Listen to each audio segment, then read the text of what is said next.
Hello guys, ito naman siya guys, shrimps na may, ano lang guys, garlic kasi wala akong butter. So, ito naman garlic, shrimps para sa manugang ko.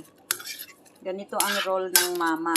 Kung anong paborito ng manugang, lulutuan kasi magbibisita tayo doon guys. Paborito din kasi ito ng manugang ko guys. Kumakain ng shrimps.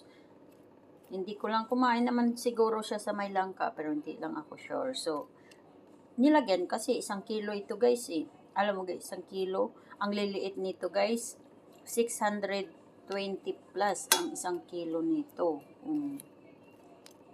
Diba? Ang liit pa oh. Sa atin ba, sa Pilipinas, malaki ba ang shrimps na 600 ang kilo? 601. So, ano to guys? Ayan.